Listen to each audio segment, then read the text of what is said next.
Uttarakhand BJP ने देहरादून में तिरंगा शौर्य सम्मान यात्रा निकाली। मुख्यमंत्री धामी समेत तमाम बड़े नेता शामिल हुए। इसका मकसद भारतीय सेना को नमन करना था, सैल्यूट करना था। ये सब ठीक था यहाँ तक, लेकिन रैली के दौरान जो हुआ वो काफ़ी हैरान करने वाला था। बीजेपी के पूर्व सांसद तरुण विजय कई बार धकियाए गए। ये देखिए, ये धक्का लगा। नेता महोदय मुख्यमंत्री को प्रणाम करने के चक्कर में अपने सीनियर नेता को धकियाते हुए दिखाई दिए। अब दूसरी तस्वीर देखिए, मुख्यमंत्री झंडा लहरा रहे हैं, तरुण विजय उनसे बात करने की कोशिश कर रहे हैं। महेंद्र भट्ट उनका हाथ पकड़ते हैं और उनको खींचते हैं थोड़ा सा। फिर वो सुरक्षाकर्मी आते हैं और पीछे से तरुण विजय को कई बार धकियाते हैं, 2-3 बार धकियाते हैं। तरुण विजय फिर इतने असहज हो जाते हैं कि उन्हें कहना पड़ता है, भाई क्या कर रहे हो। हैरानी की बात ये कि इस दरमियान मुख्यमंत्री ने कुछ भी नहीं कहा अपने सुरक्षाकर्मियों से, वो अपनी मदमस्त चाल चलते रहे। अब तो सवाल इसी बात को लेकर है कि आखिर भारतीय जनता पार्टी में ये सम्मान वाली कैसी सियासत है, आखिर ये कैसी इतनी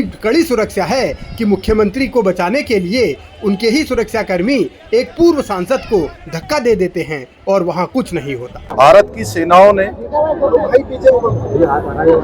जिस प्रकार से ऑपरेशन सिंदूर चलाया, शौर्य पराक्रम और साहस और सटीक रणनीति माननीय प्रधानमंत्री श्री नरेंद्र मोदी जी के नेतृत्व में निर्णायक जवाबी कार्रवाई करी, जवाबी हमला किया और पाकिस्तान के अंदर पाकिस्तान द्वारा पोषित 9 आतंकवादी अड्डों को नेस्तनाबूद करने का काम किया। पाकिस्तान की सेना को घुटने टेकने पर मजबूर किया।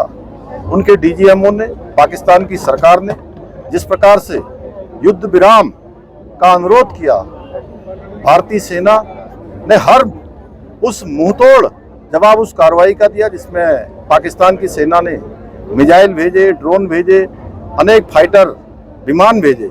उन सभी को हमारे एयर डिफेंस ने नेस्तनाबूद कर दिया, उनको जो है फेल कर दिया, वहीं हवा में ही उनको पूरी तरह से असरहीन कर दिया। हम भारत की सेना का अभिनंदन करते हैं और पूरे देहरादून में, पूरे उत्तराखंड में, उत्तराखंड देवभूमि है, हमारे प्रधानमंत्री श्री नरेंद्र मोदी जी के नेतृत्व में जो जवाबी कार्रवाई की गई है, एक मजबूत इच्छा शक्ति और निर्णायक लड़ाई लड़ी गई है, जिससे हर भारतवासी का सर गर्व से ऊंचा हुआ है। उत्तराखंड वासी, क्योंकि प्रत्येक घर से यहाँ पर एक सैनिक, देश की हर घर से सैनिक देश की सेवा देते हैं, देश की सीमाओं की रक्षा करते हैं। आज यहाँ देहरादून में सड़कों पर जनसमुद्र उमड़ा है।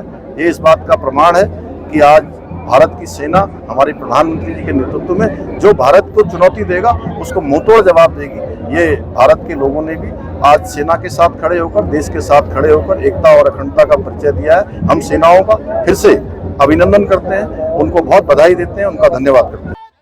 भारत की सेनाएं हमेशा अदम्य साहस दिखाती रही हैं, वतन की रक्षा के लिए अपना सर्वोच्च बलिदान देती रही हैं।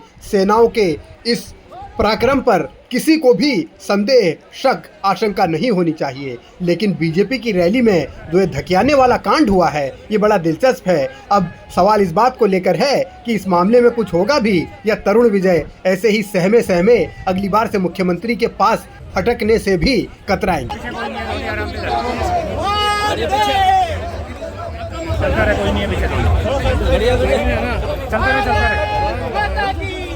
अरे गड़िया पीछे सर, झंडा ऊपर, थोड़ा पीछे हो।